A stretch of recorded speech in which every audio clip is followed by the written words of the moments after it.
শুভেচ্ছা নেবেন বন্ধুরা। লক্ষ্মী স্টুডিও চ্যানেলের গল্প পাঠের আসরে আপনাদের সকলকে স্বাগত জানাচ্ছি। আমি লক্ষ্মী সরকার। আজ আমি পাঠ করছি মনীষা লেখক আহমদ ছফার ছোট গল্প নিহত নক্ষত্র। নিহত নক্ষত্রে বাস্তবতার নিরিখে বাঙালি প্রগতিশীল সমাজের চরিত্র এবং অন্তর্নিহিত তাৎপর্য পরতে পরতে ফুটে উঠেছে। গল্পটি কে কোথা থেকে শুনছেন এবং কেমন লাগছে তা কমেন্ট বক্সে জানালে আমরা সমৃদ্ধ হব। শুরু করছি মনীষা লেখক আহমদ ছফার ছোট গল্প নিহত নক্ষত্র। হলে থাকার সময়ে মুনতাসিরের সঙ্গে পরিচয়। সে আমার রুমমেট ছিল। ছিপছিপে চেহারার ফর্সাপানা সুন্দর মুখের যুবক, মনে হতো কিশোর। সবে দাড়িগোপ কামাতে শুরু করেছে। মুখমণ্ডলে ছড়ানো অমল প্রভা। চশমা পরত মোটা ফ্রেমের। গ্লাসের নিচে দেখা যেত একজোড়া কালো দাগ। তখন তার বয়স মনে হতো অনেক বেশি। কালো দাগ দুটির জন্য মুনতাসির আমার বন্ধু হতে পারেনি।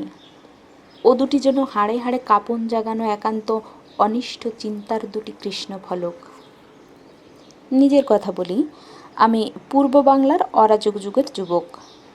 চটুলো আমার স্বভাব। গাম্ভীর্যকে ভয় করি। সহজ হওয়া আমার পক্ষে আত্মহত্যা করার চাইতেও অসম্ভব। অন্য কোথাও সুযোগ না পেয়ে বিশ্ববিদ্যালয়ের বাংলাতে ভর্তি হয়েছি বলতে আমার সংকোচ নেই। বিভাগীয় বন্ধুদের শতকরা 90 জনের অবস্থাও আমার মতো। মুনতাসিরের কথা একটু আলাদা। এইচএসসিতে সে যশোর বোর্ডে 3rd হয়েছিল। 11th ক্লাসে সায়েন্স পড়তো। 4th প্লেস পাওয়ার পরেও কেন এলো পুরনো কবিদের অস্থি ঘাটতে সে আমি বলতে পারবো না। আমরা মনে করতুম কঠিন নীরবতা আর চোখ ধাঁধানো রেজাল্ট নিয়ে বাংলাতে ভর্তি হওয়ার পেছনে আমাদের ব্যঙ্গ করা ছাড়া আর কোনো উদ্দেশ্য ছিল না। বরাবর চুপ থাকতো সে। রেশমের মতো কোমল ছিল কণ্ঠস্বর। রিন রিন করে বেজে যেত কানের পর্দায়। আমাদের খালেদ বলতো মুনতাসির একটা হম্বগ। আমরা মনে করতুম হবে হয়তো। ও আমাদের হয়ে মতামত দিত। আমরা চোখ বুজে মেনে নিতুম। তাছাড়া উপায় ছিল না। সবগুলো দৈনিক আর মাসিকে ওর নানা রকম লেখা ছাপা হতো।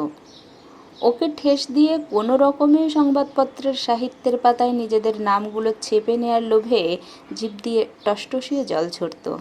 সেও জানত ওর জেলাগিরিতে আমাদের বিন্দুমাত্র আপত্তিও ছিল না। পারস্পরিক বোঝাপড়ার অলিখিত চুক্তি অনুসারে আমাদের ছোট দলটিতে নিত্য নতুন করতালি ফলিয়ে আসন অটুট রাখত। আমরা তখন জীবনানন্দ দাশের বনলতা সেনের জগতের শৌখিন পরিব্রাজক। কোনো বিশেষ মহিলাতে পাখির নীড়ের মতো চোখের বিস্ময়কর আবিষ্কারে রাত কাটাচ্ছি নির্ঘুম। সিথির টিকলির মতো আকাশের বুকে ঝুলে থাকা ঠান্ডা চাঁদের আলোতে মনের অত্যন্ত নিভৃত গহন গভীর আকাঙ্ক্ষার সোনার জলে লেখা অরুণ বরুণ বেদনার পাঁচালি পাঠ করে আশরীর কম্পান্বিত হচ্ছি। ঝড়ের পূর্বের আকাশ যেমন, তেমনি বেদনায় ফার্নেসের মতো লালিয়ে উঠত বুক। প্রকাশের তীব্রতম বেদনায় কেঁদে উঠতুম। বুকের কান্না গলার কাছে আটকে যেত। অরাজক যুগ কালো হাতের কুশ্রী মোটা আঙুল বাড়িয়ে চেপে ধরত কণ্ঠনালী। জীবনের অন্য 10টা উপেক্ষিত কর্তব্যের মতো বুকের সৃষ্টিশীল ক্রন্দনকেও আমরা অপমান করতুম। মনের থলিতে ব্যথা জমে হীরকের মতো ভারী কঠিন হয়ে উঠতে পারত না। সুসেনিত অরাজক যুগ, রকমারি হুজুগের উত্তপ্ত রসনায় আমাদের ঘিরে হুহু করত শূন্যতাবোধ। বাতাসের বিশাল সমুদ্রে আমরা সব শোলার পুতুলের মতো ভাসতুম। শূন্যতাবোধের পীড়নে চিৎকার করতুম প্রাণপণে। পুরনো কবিতার রসে নাকানি চুবানি খেয়ে পুঁথি সাহিত্যের মরা ঘেটে ঘেটে ইসলামী আদর্শের মৃতবৎসা গাভীকে মাথায় করে বয়ে রবীন্দ্রনাথের জীবন দেবতা অন্বেষণের মৃগয়া করে করে অধ্যাপকবৃন্দের মুখস্থ করা ভোতা লেকচারের নোট লিখে লিখে আমরা সকলে এক সাচের এক মাপের হয়ে পড়েছিলাম। কেউ যদি বলে হুক্কা, কেউ বলতাম হুয়া।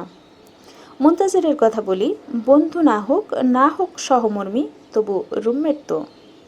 একই সঙ্গে একই ছাদের তলায় অষ্টপ্রহর কাটাই। ধীর স্থির যুবকের মুখে ছড়ানো সারল্যের গোলাপি সুষমা। এখনো মনে হয় নওল কিশোর। একদিন ঘুমন্ত মুনতাসিরকে দেখে অপরূপ ভাব জেগেছিল আমার মনে। বালিশের শুভ্র চত্বরে অনতিদীর্ঘ নরম চুল এলোমেলো ছড়ানো, অষ্টমীর আধো ভরার চাঁদের আলো জানলা গলিয়ে এসে লেগেছে মুখে। ফর্সা গৌরবরণ মুখে ঢেউ খেলেছে। ও কি সৌন্দর্য না সারল্য? কেন জানি নে আমার মুখ দিয়ে অস্ফুট বেরিয়ে এলো, নবীন অঙ্গের লাবণী ঢল ঢল বহিয়া যায় গো। ঘুমিয়ে আছে মুনতাসির, যেন ইরান বোস্তানির পরী রাজকুমার। নিঃশ্বাসের তোড়ে তোড়ে পাতলা ঠোঁট দুখানি অল্প অল্প কাঁপছে। সেদিনের অনির্বচনীয় উপলব্ধির উত্তাপে খালেদের দেয়া ধারণাটা পুড়ে গেল। ও যেন অনেক দূরের মানুষ, সারা জীবন হেঁটেও তার নাগাল পাব না। দার্জিলিং থেকে দর্শনার্থীরা যেমন কাঞ্চনজঙ্ঘার চূড়োর সৌন্দর্য দেখে, তেমনি মাঝে মাঝে আমিও মুনতাসিরকে দেখতুম আর অবাক হতুম। মুনতাসির ক্লাসে যেত, উৎকর্ণ হয়ে অধ্যাপকদের লেকচার শুনত, যেত লাইব্রেরিতে, রেফারেন্স বই খুলে ঝুঁকে পড়ে নোট নিত। আমরা ক্যান্টিনে বসে দেখতুম। মাঝে মাঝে আসমানের বুকে মাথা তোলা রেডিও বন্ড কাগজের মতো অকলঙ্ক সাদা বলকলে আবৃত কাণ্ড ডালপালা ছড়ানো ইউক্যালিপটাস গাছটার পেছনে দাঁড়িয়ে রুমালে চশমার কাজ ঘষতে ঘষতে তহুরার সঙ্গে কথা বলছে। আর দেখতুম তহুরার জমাট বাঁধা স্তব্ধতার দর্পণের মতো মুখে আলোময় কি একটা জ্বলছে। নারকলকুঞ্জ ঘেরা দুটি শান্ত সরোবরের মতো চোখে আনন্দের ঢেউ কাঁপছে থরথর। তহুরার কথা বলি, সে আসতো মতিঝিলের দিক থেকে টাউন সার্ভিসে চড়ে। কোনো কোনো দিন আসতো রিক্সা চেপে শ্যামলা মতো মেয়েটি, পরনে সাদা শাড়ি, গোড়ালির কাছে থাকতো নীল ছায়ার আভাস। চুলের বিনুনি একটানে পাহাড় থেকে গড়িয়ে পড়া কালো জলের ধারার মতো নেমে এসেছে কোমর অবধি। সেখানে ঝুলতো একটি ফিতে, হলুদ কিংবা লাল। আসতো নীরবে, থাকতো নিভৃতে। কেমন করে দৃষ্টির অতীত হয়ে যেত। এক ঝাঁক কলকলানো হাসি ছুঁড়ে মারা তেরছা দৃষ্টির কসরত করা মেয়েদের ঝাঁক থেকে হঠাৎ কোথাও উধাও হয়ে যেত। আর মেয়েরা ময়ূরের মতো পেখম মেলত, কপট রাগে নকল মুখে লাল লাল রং ফলাবার চেষ্টা করত, কপট হাসিতে ননুর পুতুলের মতো গলে যাবার ভান করত। ছেলেদের হ্যাংলামো আর মেয়েদের ন্যাকামোর বিরুদ্ধে তহুরা যেন একখণ্ড রক্ত মাংসের নিথর প্রতিবাদ। সিঁড়ি বেয়ে নিস্তব্ধ ছায়াময়ী জীবন্ত একটি রজনীগন্ধার ঝাড়ের মতো দোতলা তেতলায় উঠত। জুতোতে এ শব্দ হতো না। অন্যান্য মেয়েদের চাইতে ভিন্নতর প্রকৃতির তহুরা নিজের সম্বন্ধে অত্যন্ত সচেতন, অথবা মোটেই সচেতন নাই। চোখের শান্ত দৃষ্টি কোটরের কৃষ্ণ গভীর তাপস বলয়ে পাখির খাঁচার মতো স্থির হয়ে থাকত। এ তহুরাই একদিন গোটা ক্লাসের সামনে অসাধারণ হয়ে দেখা দিল। হাসানাত সাহেবের মতো বদরাগী পার্সেন্টেজ কাটা অধ্যাপককে অসম্মানজনক মন্তব্যের জন্য ধমকে দিল। সাহসিকার দিকে আমরা শুদ্ধ শুদ্ধ চোখ মেলে তাকালুম। আমি দেখেই বুঝতে পারলুম আমাদের খালেদ গলতে শুরু করেছে। বিশেষত্বময়ী নারীদের প্রতি খালেদের মিষ্টি দুর্বলতার খবর বিলক্ষণ আমি জানি। মেয়েদের মন ভোলানোর সূক্ষ্ম কৌশলগুলো একে একে প্রয়োগ করে চুপ মেরে গেল। ইতিমধ্যে তহুরার স্তব্ধ দৃষ্টি মুনতাসিরের পানে আলোময় রেখায় নাচতে লেগেছে। মুনতাসিরকে দেখে সে চারাগাছে বাতাস লাগার মতোই কাঁপত। সে কাঁপুনি এতই অকৃত্রিম যে প্রাণপণ সংযমেও শরীরের কোথাও কোনো গহন গোপন অন্তঃপুরে লুকিয়ে রাখতে পারতাম না। মুনতাসিরকে দেখা মাত্রই গাম্ভীর্যের শিলাঞ্চল ফেটে সারা শরীরময় আলো চিকমিক রাঙা জলের গীতিময় ধারা বয়ে যেত। আমাদের খালেদ মন্তব্য করল, তহুরার মোটাসোটা শরীরের ওপর দিয়ে বয়সের অনেক জল গড়িয়ে গেছে হে। সেজন্যই তো মুনতাসিরের মতো একখানা ভালো রেজাল্টের যন্ত্রকে বেছে নিল। আমার বন্ধুরা সায় দিল খালেদের সঙ্গে। সকলে বলল, তা তো বটেই, তা তো বটেই। শরীরে মেদ লেগেছে কি না, তাই হাতের কাছে যাকে পেল গেঁথে নিল। আমি চুপচাপ থাকলুম। নির্দিষ্ট গণ্ডির বাইরে এক পাও ফেলেন না Muntasir. Class, library, dining room, canteen কখনো কখনো ইউক্যালিপটাস গাছের তলায় কিছুক্ষণ। সব সময় রুমের মধ্যে বসে পড়তো, লিখতো আর গালে হাত দিয়ে ভাবতো। চশমা জোড়া খুলে দুটি টানা টানা চোখের বাল্বের মতো দৃষ্টি দিগন্তের দিকে বাড়িয়ে ধরতো। কি দেখতো সেই জানে। তখন তার গাল জড়াতে বিকেলের লালিমা ছায়া ফেলতো। মনে হতো ওই দূরের শিমুল গাছটির শিওরে উজ্জ্বল হীরকখণ্ডের মতো প্রতিভা এলানো নক্ষত্রটির প্রেমে পড়েছে। ওই অবস্থায় তাকে দেখলে আমার বুকটা কেঁপে যেত। জান্ত প্রবৃত্তিগুলো নিজের অজান্তে কোমল হয়ে তার দিকে হেলছিল। কেন বলতে পারবো না, হয়তো সৌন্দর্য আর সৌকুমার্য মনের উপর কোমল কোমল পরশ দিচ্ছিল। দেশের ভবিষ্যৎ, জাতির আকাঙ্ক্ষার মুকুল আমরা। এক একজন বিশ্ববিদ্যালয়ের ছাত্রছাত্রী 10-10টি হাজার দেশবাসীর প্রতিনিধিত্ব করছি। ফুসরত ছিল না আমাদের। তরুণ কণ্ঠের আগুন মাখানো স্লোগানের রসে খাটে শোয়া ইতিহাসের লাশ পিটপিট করা চোখ মেলছেন। এই বুঝি তিনি জাগলেন। এই বুঝি সমস্ত দেশের আনাচে কানাচে একটা মস্ত সাড়া পড়ে গেল। বঞ্চিত, লাঞ্ছিত আর নিপীড়িতর বুকের ব্যথা ইঞ্জিন হয়ে হেসকাটানে প্রকৃতির দেবে যাওয়া চাকাগুলো উঠিয়ে ভন ভন বেগে এই বুঝি চলতে আরম্ভ করল। কল্পনা করতুম মাঠে সোনার ধান, চাষার মুখে গান, বুকে স্বপ্ন। কলকারখানাতে শ্রমিকেরা হাতুড়ি দিয়ে পিটিয়ে পিটিয়ে গড়ছে ভবিষ্যৎ। কবিরা ছড়িয়ে দিচ্ছেন ছন্দে, গানে, উপমায়, প্রতীকে রাশি রাশি আবিরের মতো সূর্য সংকাশ কল্পনা।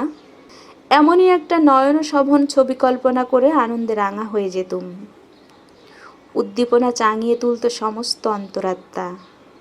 কিন্তু ক্লান্ত হয়ে দেখতুম ইতিহাসের লাশ তেমনি নিঃসাড়ে ঘুমিয়ে আছেন। যুগ যুগান্তরে কোনোদিন বুঝি ঘুম ভাঙবে না। বড় দমে যেতুম। নেতাদেরকেও ঘুম জাগানিয়া সোনার কাঠের সন্ধান পাননি।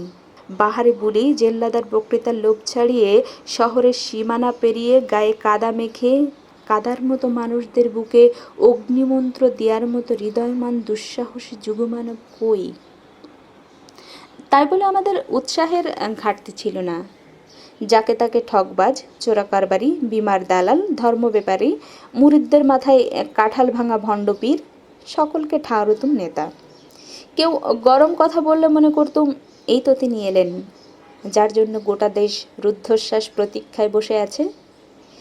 এবার জীবন মর্যাদার আসনে বসবে। সব প্রাণ আঘাতে জরা মরা শোষণের শৃঙ্খল ছিন্ন করবে জীবন। চেঁচিয়ে স্লোগান দিতুম, ডাকতুম বড় সভা, ডাক সাইটে বক্তাদের ধরে নিয়ে আসতুম, দল বেঁধে সংস্কৃতি পাহারা দিতুম। রবীন্দ্র জয়ন্তী করে রবীন্দ্রনাথকে উপনিষদের কল্পস্বর্গে তুলে দিতুম। আরও করতাম কত কিছু, জাতীয় আন্তর্জাতিক। ব্যক্তিগতও ছিল কিছু কিছু, যেমন হৃদয়ে আঘাত অবঘাত, চোরাঘা, পচাঘা ইত্যাদি ইত্যাদি। সেসব কথা নাই বা বললুম। মুনতাসিরকে আমাদের কোনো কিছু স্পর্শ করতো না। সে বাস করতো একখানা স্বপ্নের আবেষ্টনীতে। মুরগির মতো সমস্ত শরীরের উত্তাপ কেন্দ্রীভূত করে স্বপ্নের স্বর্ণডিম্বের বাচ্চা ফুটানোর সাধনা করত বুঝি। বন্ধুরা বিদ্রূপ করত, আড়ালে হাসাহাসি করত, কিছুই মাখত না গায়ে। কেউ কিছু জিজ্ঞেস করলে দুঠোঁট ফাঁক করে হাসত। ঠিক হাসত না, হেসে ওঠার চেষ্টা করত। তখনই চোখের পাতার নিচের কালো ফলক দুটি দীপ্তিমান হয়ে উঠত। স্লোগান দিয়ে ক্লান্ত হয়ে সাহিত্য করার চেষ্টা করতুম। সে ভয়াবহ কাপালিক প্রচেষ্টার কথা মনে হলে হাসি পায় এখন। পদ্মার জায়গা নতুন চর দখলের অসহিষ্ণু লেঠেলের মতো আলি আলি হুঙ্কার ছেড়ে আসরে এসে নামতুম।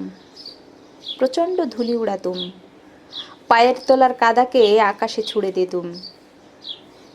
দেশে কাগজ নেই।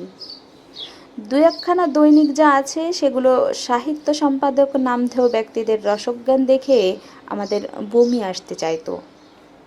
দু একখানা মাসিক সাপ্তাহিকও ছিল, তার কোনোটাতেই ঠেসে ছাপানো হতো পয়েটস প্রোগ্রামের খবর, আর কোনোটাতে ছাপানো হতো সম্পাদকের মোসাহেবদের লেখা। আমরা ওভাবে মাথা হেট করব কেন? তরুণ মনের ব্যথা মনের ভেতরে তাজা কয়লার আগুনের নাহান ধিকে ধিকে জ্বলত। সে জ্বলুন দিয়ে মেয়ে মানুষকে ভালোবাসতুম। তারা আমাদের মিষ্টি মিষ্টি মধুর মধুর সব ফাঁকি দিত। অধ্যাপকেরা চোখ রাঙাতেন, প্রবীণেরা দূর দূর করতেন। কখনো সখনো এক আধ খেলা সংকলন প্রকাশ করে আমাদের সমস্ত ক্ষোভ ঢেলে দিতুম। অশ্লীল ভাষা ধার করে কবিতা লিখে সাহিত্যিকের অফিসারদের ঠিকানায় পাঠিয়ে দিতুম। তারা চোটে লাল হতেন। আমাদের মজা লাগতো। অরাজক যুগের নিষ্প্রাণ বাতাসে ঘুষি বাগিয়ে বীরত্বের আস্ফালন করতুম।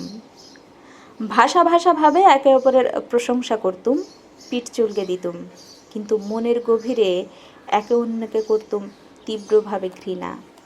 একবার আমাদের খালেদ একটা গল্প লিখে বসলো, খুব ঝাঁঝালো কড়া গল্প। বস্তুবাদী লেখক হিসেবে খালেদের পরিচিতি আছে। একজন জাদরেল সম্পাদক পর্যন্ত ওর পারঙ্গমতা একবারে যাকে বলে পঞ্চমুখ। এবার আমাদের দ্বিমাসিক সংকলন ঋতুরঙ্গে একখানা তেজালো গল্প লিখে একেবারে মাত করে দিল। 4-4টি কাগজে সমালোচনা বেরিয়েছে। দুজন দু জায়গায় একটু খুঁত নির্দেশ করেও ভালো বলেছেন। ভদ্রলোক আর ভদ্রমহিলা মিলিয়ে তার কাছে চিঠি এসেছে 1 ডজন আর 2খানা। গল্পটা নিয়ে আমরা ঝড় তুললুম আলোচনার। রাতারাতি খালেদকে বীরের আসনে বসিয়ে দিলুম বলতে গেলে। মুনতাসির থাকে নিজের জগতে, আমাদের কোনো কিছুর খবর রাখে না। আন্তরিক প্রীতিবশত গল্পটি তাকে পড়াবার জন্য ব্যস্ত হয়ে উঠলুম আমি। গ্রন্থের জগতে আত্মগোপনকারী এ লোকটিকে কতবার শিল্প সাহিত্য আর বাদ প্রতিবাদের জগতে টান দিয়ে নামিয়ে আনতে ইচ্ছে হয়েছে, কিন্তু বলতে পারিনি। নিজের মধ্যে কোথাও একটা আড়ষ্টতা অনুভব করে থেমে গেছি। কোথায় যেন মুনতাসিরের নিষেধের কুণ্ডলী রচনা করে রেখেছেন নিজের চারিদিকে, অদৃশ্য কুণ্ডলী। আজকে কিন্তু স্থির থাকতে পারলুম না। ডাক দিলুম, মুনতাসির। বইয়ের পাতা থেকে মুখ তুলে তাকালো। ঋতুরঙ্গের কপিখানা তার হাতে দিয়ে বললুম, পড়ে দেখো, কি আশ্চর্য গল্প লিখেছে খালেদ।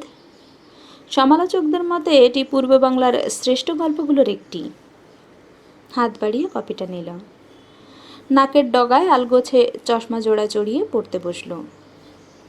কি বলে শোনার জন্য আমি কক্ষময় অধৈর্য হয়ে পায়চারি করতে লাগলুম। ধীরে ধীরে পড়ছে মুনতাসির। চেকো আঙুল দিয়ে খসখস করে পাতা উল্টাচ্ছে, ক্ষণে ক্ষণে বিকরিত হচ্ছে এক ঝলক হাসি, আবার জাগছে ললাটে বিরক্তির কুঞ্চন রেখা। হ্যাঁ বোধক মাথা নাড়ছে, আবার চুকচুক করে আফসোসও করছে। বিরক্ত হয়ে গেলুম। প্রায় মিনিট 20 পর কপিটা ফেরত দিল। আমি জিজ্ঞেস করলুম, কেমন লাগলো? লাগলো একরকম, নিস্পৃহ জবাব। সমালোচকেরা যা শ্রেষ্ঠ গল্প বলেছেন, সংযম রাখতে পারলুম না। বলুক না, তাতে কি হলো? শ্রেষ্ঠ আর বিখ্যাত আখ্যা দেয়া তো পেশাদার মামুলি সমালোচকদের একটি রীতি হয়ে দাঁড়িয়েছে। আমার মনে একটা সন্দেহ জাগলো। হয়তো মুনতাসির ভালো ছাত্র বলে মনের কথা প্রকাশ করতে পারছে না। অনেক লেখাপড়ায় ভালো ছাত্র দেখেছি, চাবুক মারলেও তারা এক কলম লিখতে পারে না, কেরদানি দেখিয়ে মুখ রক্ষা করে। মুনতাসিরও কি তেমন করছে? কি একটা ইংরেজি গানের কলি হেড়ে গলায় গাইতে গাইতে খালেদ আমাদের রুমে এসে ঢুকলো। কোত্থেকে কি হয়ে যায় এই ভয়ে আমি আলোচনা ধামাচাপা দিতে চেষ্টা করলুম। মিছিল কিংবা সাহিত্য সবার দিকে মোড় ঘুরিয়ে দেবার অজুহাত অনুসন্ধান করছিলুম। কথা কয়ে উঠল মুনতাসির, এই যে খালেদ সাহেব, আপনার গল্পটি পড়লুম। তাই নাকি? খালেদের কণ্ঠে বিদ্রুপের আভাস। তার অর্থ তুমি পড়লেও কি না পড়লেও কি, যাদের জন্য লিখেছি ওরা তো পড়েছে, পড়ে প্রশংসা করেছে। তবু লেখকের দুর্বলতাবশত জানতে চাইল, কেমন লাগলো? সে কথাই তো বলছিলুম এতক্ষণ। কি? জাফর বলছিল অনেকেই নাকি গল্পটির প্রশংসা করেছে। আমার ধারণা গল্পটি তত ভালো হয়নি। আপনি তো লেখক, আশা করি আমার সঙ্গে একমত হবেন। চট করে খালেদের মুখভাব পাল্টে গেল। যথাসম্ভব ক্ষোভ দমন করে বলল, দোষগুলো কি কি বলুন দেখি দয়া করে। গল্পটা অত্যন্ত কাঁচা আবেগ দিয়ে লিখেছেন। কুলিরা খেপে গিয়ে বিশ্বাসঘাতক বেচারা ফোরম্যানকে জ্বলন্ত বয়লারের মধ্যে ফেলে দিল। আমার মনে হয়েছে তাতে আপনাকে কষ্ট কল্পনার আশ্রয় গ্রহণ করতে হয়েছে। কাহিনীর গাঁথুনির মধ্যে পরিণতির যথার্থ কারণ নির্দেশ করেননি। শুনুন সাহেব, দুম করে একটা ঘুষি পড়ল টেবিলে। জানেন, একটা জুট মিলে সত্যি সত্যি এরকম একটা ঘটনা ঘটেছে, আর আপনি বলছেন কষ্টকল্পনা। মুনতাসিরকে কারো সঙ্গে কোনোদিন তর্ক করতে দেখিনি। খালেদ তো হামেশা তর্কের বোঝা মাথায় বয়ে বেড়াচ্ছে। ভারী আশঙ্কা করেছিলুম পাছে অঘটন কিছু ঘটে যায়। সংযত কণ্ঠে বলল মুনতাসির, পৃথিবীতে অনেক ঘটনা সত্যি ঘটে, সেসব ঘটনা মাত্র গল্প নয়, কেবল তাই গল্প যা লেখক লিখে। আর তাছাড়া আর কি? খালেদ প্রায় ক্ষিপ্ত হয়ে উঠেছে। বলল, হয়তো রাগ করবেন, শ্রমিক শ্রেণীর সঙ্গে আপনার চাক্ষুষ পরিচয় নেই। মনে হয় এমএ পাশ করার পর সকলে গিয়ে শ্রমিক হয়েছে। ওদের মানসিকতার সঙ্গে আপনার গল্পের চরিত্রদের মানসিকতায় অনেক তফাৎ। তফাৎটা সূক্ষ্ম নয়, স্থূল। সে প্রভেদটুকু ধরতে পারেননি বলে অনেক অবান্তর কথা বলতে হয়েছে। দু একটা দেখিয়ে দেন না। যেমন আক্কাস আলীকে দিয়ে বলিয়েছেন ডাস ক্যাপিটালের অনেক বড় বড় গুলি। আমাদের দেশের শ্রমিকেরা ডাস ক্যাপিটাল নয়, খবরের কাগজও পড়ে না। সংলাপের কথাগুলো তাদের জীবনের যন্ত্রণা থেকে আসেনি। আপনি নিজের কথা জুড়ে দিয়েছেন এবং জোড়াটা আলগা হয়ে চোখে পড়ে। তাহলে আপনি শ্রমিক কৃষকের জাগরণে বিশ্বাসী নন? আমি সকল মানুষের জাগরণে বিশ্বাসী। লেখকদের কি উচিত নয় তাদের সঠিক পথ বাতলে দেওয়া? লেখকদের তো অনেক কিছু উচিত, কিন্তু তার আগে লেখকদের কি উচিত নয় যে শ্রেণীকে উপদেশ দিচ্ছেন তাদের চরিত্র এবং মানসিকতা সম্বন্ধে সঠিকভাবে ওয়াকিবহাল হওয়া? শ্রমিকদের দেখলেন না, জানলেন না, পথ বাতলানো দরকার মনে করলেন, অমনি নরম বিছানায় ঘুমিয়ে গল্প ফেঁদে বসলেন। সেটা কি উচিত? শ্রমিকদের জীবনধারা সম্বন্ধে জানি না বলে কি লিখব না? না, বলল মুনতাসির। তাহলে আজকের রুশ চীনের লেখকেরা শ্রমিক কৃষকদের নিয়ে যে লিখছেন সেগুলোও কি আপনার পবিত্র দৃষ্টিতে সাহিত্য নয়? সাহিত্য সাহিত্যই। শ্রমিককে নিয়ে লিখুন আর বড়লোককে নিয়ে লিখুন, এবং মানুষ মানুষ। কথায় কথায় রুশ চীনের দোহাই দিলে নিজেদের অজ্ঞতা ও আলস্য ঢাকা পড়ে না। অভাব থেকে, অত্যাচার থেকে জেগে ওঠার বাণী কি সাহিত্যে ঝঙ্কৃত হবে না? বলল খালেদ। কেন হবে না? নিশ্চয় হবে, কিন্তু শুধু ভাতের লোভ দেখিয়ে লোক খেপানোর নাম মানবতার মুক্তি ঘোষণা নয়। সে কাজ দ্বিতীয় শ্রেণীর মোল্লার। লোককে খেপিয়ে রাইট লাগানো যায়, কিন্তু কোনো চিরকালীন কল্যাণব্রতে টেনে আনা যায় না। লোভী মানুষেরা চিরকাল ক্ষমতার লোভে অজ্ঞ মানুষকে চেতিয়ে আসছে। সাহিত্যিকের কাজ সমষ্টিগত জীবনের পূর্ণাঙ্গ একটা ধারণা দেয়া। সে কাজ অনেকটা নির্মোহ বিজ্ঞানীর। পল্টনের সভায় মৌলানা সাহেব কি বলেছেন জানেন? মুনতাসির বলল, জানার আমার আগ্রহ নেই। ওসব অশ্রু সর্বস্ব পীরেরা জান্নাত কিংবা জান্নাতের মতো লোভনীয় কিছু লোভ দেখিয়ে চিরটাকাল সাধারণ মানুষকে বিভ্রান্ত করে আসছে। খালেদ বিরক্ত হয়ে সিগারেট ধরালো। কড়া কড়া টান দিয়ে ধোঁয়া ছাড়তে লাগলো। মুনতাসিরকে যত সহজে উড়িয়ে দেবে ভেবেছিল অত কোমল সে নয়। উল্টে নিজেই বেকায়দায় পড়ে গেল। সিগারেটটা ছুঁড়ে দিয়ে জিজ্ঞেস করলো, তাহলে আপনি মৌলানা সাহেবকে বিশ্বাস করেন না? না, করি নে। তার কথা বিশ্বাস করলে পরকালের কথাও বিশ্বাস করতে হয়। অত নিশ্চিন্তে বিশ্বাস আমার নেই পরকালে। শুধু মৌলানা সাহেব কেন, গায়ে বলদে চাষ করা তেমন কোনো নেতার কথাই আমি বিশ্বাস করি না। পাশের সিটের মোল্লা গাছের ছাত্রটি দুটি জ্বালা ভরা চোখ দিয়ে মুনতাসিরকে বিঁধতে থাকে।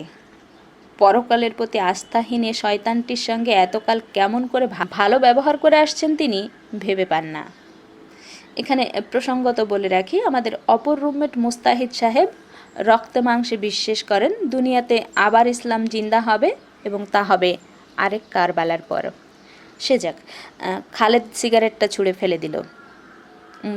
জিজ্ঞেস করলো মুন্তাসিরকে, তাহলে আপনার বিশ্বাস কোথায়? মৌলানা সাহেবের মতো মানুষের উপর আপনি বিরক্ত? আপনার মতে সকল নেতাই গায়ে বলদে চাষ করেন? আপনি আমাকে ভুল বুঝছেন খালেদ সাহেব। আমি বলছিলাম কোনো নেতার মধ্যেই বিশুদ্ধ কল্যাণবোধ নেই। কেউ কেউ মুখে মুখে কল্যাণের কথা বলেন বটে, কিন্তু তারা ব্যক্তিগত জীবনে এমন সব বিশ্বাসকে পুষে রাখেন দেখলে ঘৃণা হয়। সুতরাং তাদের কাছ থেকে আশা করার মতো কিছু নেই। অনেকের কল্যাণ করার ইচ্ছে হয়তো আছে, কিন্তু তাদের চিন্তা পীড়িত, চেতনা আচ্ছন্ন, দৃষ্টি সীমিত। সেজন্য তারা সবসময় গরুর গাড়ির সঙ্গে রকেট ইঞ্জিনের পার্টস সংযোজন করতে চান। তা হবার নয়। দেশ জনতার কল্যাণ যে কোনো লোক ইচ্ছে করলেই করতে পারে না। সেজন্য মনীষা, আন্তরিকতা, প্রীতি এসবেরই প্রয়োজন সবচেয়ে বেশি। আমাদের নেতৃবৃন্দের মধ্যে সে জিনিসগুলোই নেই। নিজেরা এক একটা কুসংস্কারের ডিপো, অথচ দেশের মধ্যে বিজ্ঞানের সূর্য জ্বালাবার দুঃসাহস করেন। ওটা নেহায়েতই ফাঁকিবাজি। এ পর্যন্ত একজন নেতার নাম বলুন যিনি রাজনীতি করে পয়সাওয়ালা হননি। তাই বলছিলুম, শ্রমিকদের নিয়ে সাহিত্য করার আগে ওদের জানতে হবে, নিজে তাদের একজন হয়ে তাদের মতো করেই লিখতে হবে। তখনই সত্য কথা লিখতে পারবেন। ওদের জীবন সংগ্রামের মধ্যে থেকেই থিওরিকে আবিষ্কার করতে হবে। থিওরি একটা জানেন বলে ভাষাভাবে প্রয়োগ দেখিয়ে যদি আত্মপ্রসাদ লাভ করতে চান, তাহলে আমার বলার কিছু নেই। রুশ চীনের কথা অনেকেই বলে, সেসব দেশে সামাজিক পরিবর্তন ঘটেছে, অনেক কিছু হওয়া সম্ভব এবং হচ্ছেও। আমাদের দেশে যে সম্ভব হচ্ছে না, অসম্ভবকে নিয়েই টানাটানি করছে সকলে। যেমন ধরুন, আপনি বিশ্ববিদ্যালয়ের ছাত্রছাত্রীদের সম্বন্ধে জানেন, তাদের নিয়ে লেখাটা আপনার পক্ষে সহজ, কিন্তু আপনি লিখতে গেলেন শ্রমিকদের নিয়ে গল্প। সে গল্পে না জানার আস্ফালন ছাড়া আর কী বা থাকবে? শেষের কথাগুলো মনে হলো খালেদ মনোযোগ দিয়ে শুনল, বাইরে কিন্তু চেলাগেরি ভাবটা বজায় রাখলো। তাচ্ছিল্য ভরে আরেকটা সিগারেট ধরিয়ে রুমালে মুখ মুছতে মুছতে বলল, তাহলে আজ আসি মুন্তাসির সাহেব, অন্যদিন আপনার সঙ্গে কথা হবে। আমার আবার অলপটের মিটিং আছে কি না। চলে গেল খালেদ। তাহলে মুন্তাসির সাহেব, আপনি পরকালে বিশ্বাস করেন না? না, জবাব দিল মুন্তাসির। এতকাল জানতুম না, এখন তো জানলেন, দৃঢ়স্বরে বলল মুন্তাসির। মুখ দিয়ে চায়ের ফুটন্ত কেতলির মতো আওয়াজ করতে করতে মুস্তাহিদ সাহেব বেরিয়ে গেলেন। পরের দিন বিশ্ববিদ্যালয়ে শুরু হলো অরাজক যুগের তাণ্ডব। বলিষ্ঠ স্বাস্থ্যোজ্জ্বল ২০-২৫ জন ছাত্র বিশ্ববিদ্যালয়ের চাতারে হকি স্টিক হাতে এ মাথা থেকে ও মাথা হাঁটাহাঁটি করছে। নিরীহ ছাত্রেরা ভয়ে কাঁপছে, মেয়েরা কমন রুমের দৌড় আটকে হারেমবাসিনী হয়ে আছে। অধ্যাপকবৃন্দ ডিপার্টমেন্টের মধ্যে থরথর কাঁপছেন। মধুর ক্যান্টিনে কেউ নেই বয় বেয়ারা ছাড়া। চারিদিকে থমথমে নীরবতা। শকুন উড়ছে আকাশে, চিলকাচ্ছে চিহি স্বরে। মৃত মানবতার জন্য শোক করার মতো কেউ নেই। জলজলে রোদ্দুরে ধাতব নগরী ঝকঝক করছে। 10টা, 11টা, 12টা, তারপর বাজলো 1টা। বহুদিনের বুড়ো বেয়ারা আদম আলী ঘণ্টা বাজালো। পাজরে আঘাত খেয়ে কেঁদে উঠল কাঁসার ঘণ্টা। বাতাস কেটে কেটে সে কান্না কোলাহল মুখর নদীর বুকে ছড়িয়ে পড়ল। হকি স্টিক হাতে মোটরসাইকেল থেকে নামলো প্রায় জনা 10। যারা ঘুরে বেড়াচ্ছিল এসে তাদের সঙ্গে যোগ দিল। শুরু হলো মারপিট। এক ধার সে পিটিয়ে চলল 30 জনের মতো সবল সুঠম লোক। মধু গালে হাত দিয়ে বসল। আক্রান্ত ছাত্ররা বাজবার জন্য ক্যান্টিনে ঢুকেছিল, সেখানে এসে মেরেছে। ধস্তাধস্তি হেসকা হেসকিতে সব কাপ ডিশ ভেঙে চোরমার হয়ে গেছে। বুড়ো বেয়ারা আদম আলী বা হাতের তালুতে চোখ ঘষে কাঁদতে থাকলো। হায় রে আল্লাহ, মইলাম না কেন? ইউনিভার্সিটিতেও ডাকাইতে মেলা করে। বিশ্ববিদ্যালয়ের জন্ম থেকে বেল বাজাচ্ছে, এমন কোনো দিন দেখেনি। ক্লাসের চেয়ার টেবিল সব একাকার হয়ে গেছে। ছাত্ররা পালাচ্ছে। মেয়েরা কমন রুমের ভেতরে বেতসলতার মতো কাঁপছে। হকি স্টিকওয়ালারা পলায়মান, বিশেষ বিশেষ ছাত্রকে চারিদিক থেকে ঘেরাও করে গেরুতে গেরুতে পেটাচ্ছে।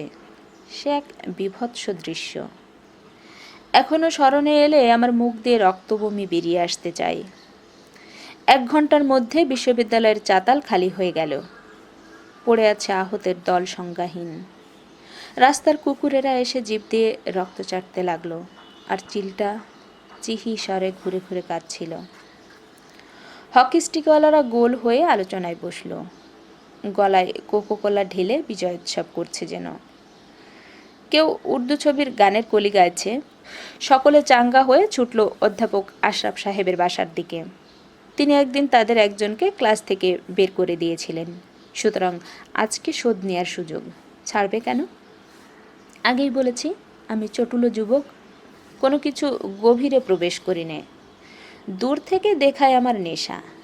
নিজেকে বাঁচাবার পথ পরিষ্কার রেখেই সবসময় পা বাড়াই। দূর থেকে দেখলুম আশরাফ সাহেবের বাসার জিনিসপত্রের দুর্দশা।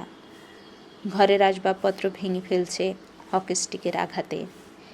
টেলিভিশন ভাঙল, রেডিও ভাঙল, বইভর্তি কাচের আলমারিগুলোর কাচ ঝনঝন করে ভেঙে পড়তে লাগলো। দেয়ালের অয়েল পেন্টিং, কাপড় চোপড়, জামা প্যান্ট, শাড়ি ব্লাউজ, ওড়না আর বই। অনেক বই বারান্দার কোণে এনে আগুন লাগিয়ে দিল। আগুনের লকলকে জিহ্বা আস্তে আস্তে নালার মতো চওড়া হচ্ছিল। বাতাসে কাপড় পোড়া গন্ধ ছুটছিল। বইগুলো জ্বলছে এখন। মানব হৃদয়ের কালো মানিকের মালা আগুন গ্রাস করছে। আশরাফ সাহেব বারান্দার এক কোণে দাঁড়িয়ে আছেন, যেন তিনি এসব কিছু দেখছেন না। হাতে দাড়ি কামাবার একখানা রেজর। তিনি কিছুই দেখছেন না, যেন অর্থনীতির দ্রূহ একটি সূত্রের মধ্যে তন্ময় হয়ে আছেন। সাবান মাখা মুখখানা দেখলে শিশুর মতো লাগে। তিনি কি হাতের রেজরটা দিয়ে গলায় একটা পোঁচ বসিয়ে দেওয়ার কথা চিন্তা করছিলেন? আগুন জ্বলছে দাউ দাউ করে। হঠাৎ তার খেয়াল হলো প্রিয় বইগুলো জ্বলে যাচ্ছে। তাড়াতাড়ি এসে হাত বাড়িয়ে 2খানা বই টেনে নিয়ে বুকের কাছে চেপে ধরলেন। গৃহদাহের সময় জননী যেমন করে কোলের শিশুকে চেপে ধরে, ঠিক তখনই মাথায় হকি স্টিকের আঘাত পড়ল। প্রথম আঘাতেই মাথা কেটে গেল, তারপর চলতে থাকলো আঘাতের পর আঘাত। তার স্ত্রী রক্ত দেখে বেহুশ হয়ে মাটিতে অজ্ঞান হয়ে পড়ে আছেন। ছোট বাচ্চাটি হাত পা ছুড়ে কাঁদছে। আমার মতো একজন হালকা মানুষের পাঁজরগুলোও আঘাতে আঘাতে মটমট করে ভাঙতে লাগলো যেন। সেদিনই প্রথম নিপীড়িতের বেদনা বাজলো আমার মর্মের গভীরে। সেদিনই প্রথম অনুভব করলাম অত্যাচারের প্রতি তীব্র ঘৃণায় আমার সমস্ত ইচ্ছে শক্তি প্রতিবাদের বাষ্প হয়ে টকবক করে ফুটছে, কিন্তু প্রতিবাদ করতে পারিনি। নবলব্ধ চেতনায় এই যেন ঘুম থেকে উঠলুম। হকি স্টিকধারী বন্ধুদের দিকে ভালো করে তাকিয়ে দেখলুম। আশ্চর্য, বিশ্ববিদ্যালয়ের ছাত্রের সঙ্গে সাম্প্রদায়িক দাঙ্গার খুনিদের মুখের আদলের কোনো তফাৎ নেই। মাইলস্টোনের মতো জমে গেলুম আমি। কোত্থেকে খালেদ ছুটে এলো, পাগলের মতো দেখাচ্ছে তাকে। মাথার চুল এলোমেলো, ধুলি ধূসরিত মুখ, প্যান্টের নিচে ময়লার তরল দাগ। একটু আগে যেন ড্রেনে পড়ে গিয়েছিল। আশরাফ সাহেবের বাড়ির সিঁড়ির গোড়ায় এসে চারিদিকে তাকালো উদাস চোখে। কেউ নেই, সকলেই পালিয়েছে। ক্ষিপ্তের মতো সিঁড়ি বেয়ে টলতে টলতে আশরাফ সাহেবের ঘরে এলো। বন্যমান বইয়ের স্তূপের পাশে পড়ে আছেন আশরাফ সাহেব, অচেতন। তার দু চোখে দুফোঁটা অশ্রু টলমল করে উঠল। আমার মনে হলো অরাজক যুগ যেন কাঁদছে। চিৎকার করে বলল, আপনারা অধ্যাপকের বইপত্র জ্বালিয়ে দিলেন, তাকে মেরে অচেতন করে ফেললেন, বিশ্ববিদ্যালয়টাও জ্বালিয়ে দিন। কি হবে বিশ্ববিদ্যালয়ে পড়ে? গলায় মাফলার বাঁধা একজন ঠাস করে একটা চড় বসিয়ে দিল তার গালে। আরেকজন হকি স্টিক দিয়ে মাথায় কষে আঘাত করল। মাথাটা কেটে গিয়ে দরদর বেগে রক্ত ছুটল। মাগো বলে চিৎকার করে সিঁড়ি বেয়ে নিচে নেমে এসে দৌড়তে শুরু করলো। হকি স্টিকওয়ালা দুজন তার পেছন পিছন ধাওয়া করলো শিকারী কুকুরের মতো। মুনতাজির আসছিল পাবলিক লাইব্রেরির রাস্তা দিয়ে, যেন স্বপ্নের মধ্যেই চলছিল সে। বাল্বের মতো চোখ দুটো প্রসারিত করে চারিদিকে দেখে দেখে হেলে দুলে হাঁটছিল। জারুল গাছে থোবা থোবা ফুল ধরেছে। অপরাজিতা ফুলের মতো নীল হয়েছে আকাশ। দূর থেকে দেখলো খালেদ আসছে, দেখলো পেছন থেকে দুজন হকি স্টিক হাতে ছুটিয়ে নিয়ে আসছে তাকে। খালেদের জামা কাপড়ে রক্তের দাগ, মাথা দিয়ে উৎসের মতো রক্ত ছুটছে। তক্ষুনি কর্তব্য স্থির করে ফেলল মুনতাসির। চশমা জোড়া খুলে পকেটে পুরে রাখল। অ্যাটমিক এনার্জি সেন্টারের উত্তর দিকে যেখানে ইটের স্তূপ, সেখানে এলো। হকি স্টিকধারী দুজন সামনে এলেই একজনের নাক মুখ লক্ষ্য করে একখানা ইট ছুঁড়ে দিল। ইটের আঘাতে স্টিকলার একটা দাঁত গেল। আরেকজন মুনতাসিরের দিকে স্টিক বাগিয়ে আসতে আরেকখানা ইট ছুঁড়ে দিল। গায়ে লাগলো না, মুনতাসির ইট ছুঁড়ে দিল। গায়ে লাগলো না, মুনতাসির ইট ছুঁড়তে লাগলো, যাতে করে দুজনের কেউ ইটের স্তূপের কাছে না আসতে পারে। ওরা পিছু হটতে শুরু করেছে। আহত সঙ্গীটিকে ফেলে দুজন পলায়ন করলো। তারপর দাঁত ভাঙাজন হকি স্টিকটা ফেলে ধীরে ধীরে উঠে চলে গেল। খালেদও কদ্দূর গিয়ে অবস্থা দেখে মুনতাসিরের পেছনে এসে দাঁড়ালো। আগের মতো তার মাথা বেয়ে রক্ত ছুটছে দর দর বিগলিত ধারায়। আমি অবাক হয়ে মুনতাসিরকে দেখছিলুম। এ কি সেই মুনতাসির যার সঙ্গী সব কালো বই, যে বাস করে স্বপ্নের জগতে, গালজড়ায় যার চিকচিক করে স্বপ্ন নেচে যায়? এখনকার চেহারা দেখছি মুনতাসিরের। মুখের রক্তবাহী শিরাগুলো ফুলে উঠছে, শিমুল ফুলের মতো লাল হয়ে উঠছে মুখমণ্ডল। চেকন চেকন দাঁতে নিচের ঠোঁটটা চেপে ধরছে। মাথার উপর স্থির সূর্যের উত্তাপ। হাজার কাপুরুষের দেশে ইটের স্তূপের পাশে দাঁড়ানো মুনতাসিরকে দেখছিলুম সাহস আর পৌরুষের ঝলমলানো একটি স্ফুলিঙ্গের মতো আগুনের আঁচে উত্তপ্ত একখণ্ড স্পাত যেন।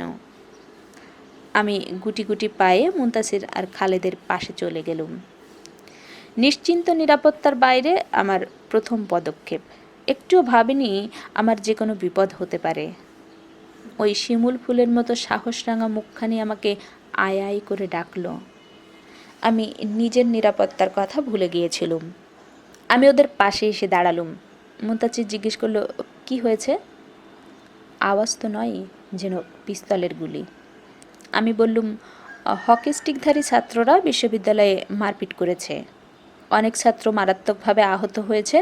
তারপরে তারা আশরাফ সাহেবের ঘরে আগুন লাগিয়েছে। তিনি এখন সংজ্ঞাহীন। 20 জনের মতো লোক এতগুলো ছাত্রকে আহত করলো, অধ্যাপককে ঠেঙিয়ে মেরে ফেললো, তার ঘরে আগুন লাগালো। অন্যান্য ছাত্ররা কোথায় ছিল?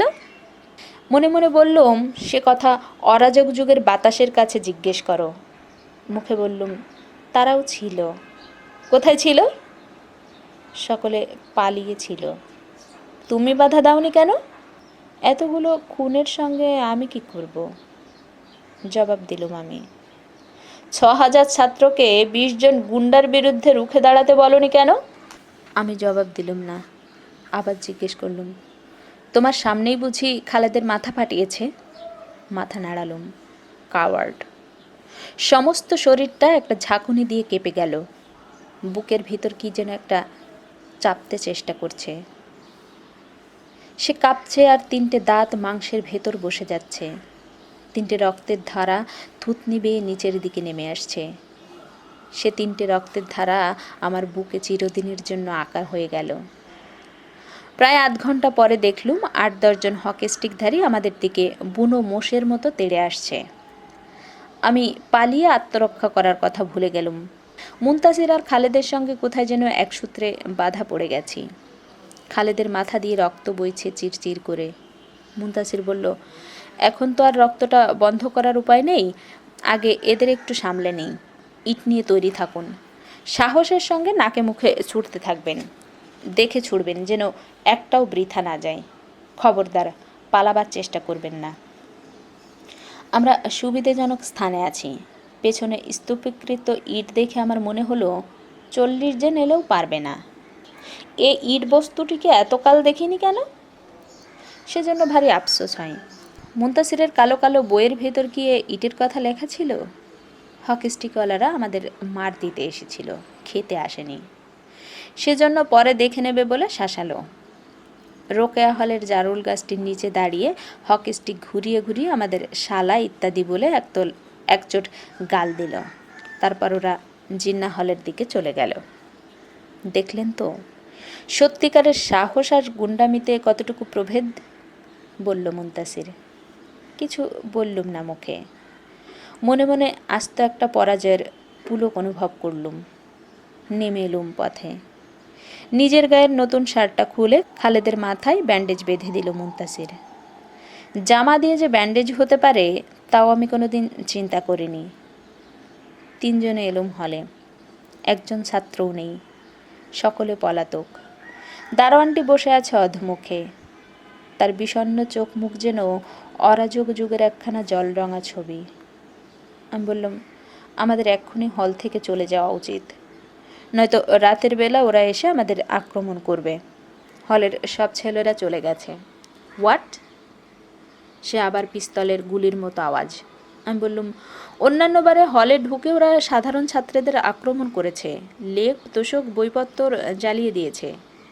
এবারও তারা আক্রমণ করবে এবং আমাদেরই করবে। আক্রমণ করবে তো করুক, গুন্ডামের ভয়ে আমি আমার অধিকার ছেড়ে দেব না। হলে আমি ভাড়া দিয়ে থাকি, জীবন দিয়ে হলেও সে অধিকার আমি প্রতিষ্ঠিত করব। তোমাদের ভয় লাগে, তোমরা যেতে পারো। মুন্তাসিরের থুতনিতে 3টি চেকুন রক্তের ধারা এখনো শুকায়নি। আমি আপনার সঙ্গেই থাকব, প্রাণ যায় যাক। কাপুরুষের সংখ্যা আর বাড়াবো না, বলল খালেদ। রয়ে গেলুম 3 জন। নিরাপত্তার জন্য মশারির লোহার স্ট্যান্ডগুলো ভেঙে নিলুম। বিশ্ববিদ্যালয়ে হলে সর্বত্র থমথমে নিস্তব্ধতা। সব ছাত্রের রান্না হয়েছে, কিন্তু খেতে আসেনি কেউ। 20 জন হকি স্টিকধারী 6000 ছাত্রকে ন্যায্য অধিকার থেকে তাড়িয়ে দিয়েছে। রাত নেমেছে, নক্ষত্র জলা রাত, বর্ষার ফলার মতো সাহসী আলো। রূপলি অশ্রুতে চাঁদ গাইছে সে করুণ কাহিনী, এ যুগের সবচেয়ে কলঙ্কজনক কাহিনী, যে জন্য আমাদের উত্তরপুরুষেরা আমাদের কোনোদিন ক্ষমা করবে না। 6000 ছাত্রের চোখের সামনে তাদের শ্রদ্ধেয় অধ্যাপক 20 জন গুন্ডার হাতে মার খেলেন। জানালা দিয়ে তাকিয়ে আছে মুন্তাসির বাইরের দিকে, একখানা হাত গালে। কি ভাবছে? তাকে এমন আপনার করে কোনোদিন পাইনি। 2 হাতে বুকে জড়িয়ে ধরে চুমু খেতে ইচ্ছে হলো। বলতে শখ হলো, তোমার মতো মানুষের সঙ্গে মরতেও রাজি মুন্তাসির, কিন্তু পারলুম না। কোথায় যেন আটকে গেল কণ্ঠস্বর। কথা বলল খালেদ। আন্তরিকতার ভরা কলসি উপচে পড়েছে কণ্ঠস্বরে। আচ্ছা মুন্তাসির সাহেব, আপনি আমাদের সমর্থন করেন না কেন? আপনাদের সমর্থন করলে তো আপনাকে গুন্ডাদের হাতে ছেড়ে দিতে হতো। মুন্তাসিরের কণ্ঠে ঈষৎ পরিহাসের আভাস। খালেদ চুপ করে রইল, কি যেন গভীরভাবে ভাবছে। একটু থেমে আবার বলল, আচ্ছা, পালানোর সঙ্গে আদর্শের কি কোনো সম্পর্ক আছে? পালায় তো সাহস নেই বলে। অবশ্যই সম্পর্ক আছে। দুর্বলকে শক্তি দেওয়ার জন্যই তো আদর্শ। অন্যায়ের বিরুদ্ধে রুখে দাঁড়ানোর জন্য না হলে আদর্শ দিয়ে করবেনটা কি শুনি? তাহলে আমাদের মধ্যে একজনও আদর্শবান নেই? কথাটা দুঃখজনক হলেও সত্যি, বলল মুন্তাসির। খালেদের মুখে একটা বিষাদের ছায়া নেমে এলো। মনে হলো এক্ষুনি কাঁদবে। তাহলে আমরা যে এত এত সভা করলুম, এত স্লোগান দিলুম, মিছিল করলুম, জেল খাটলুম, পড়াশুনো করলুম, সেসব কি মিথ্যে? না, মিথ্যে নয়, তাতে সত্যিও যথেষ্ট নেই। অরাজক যুগের একরকম হুজুগ বলতে পারেন।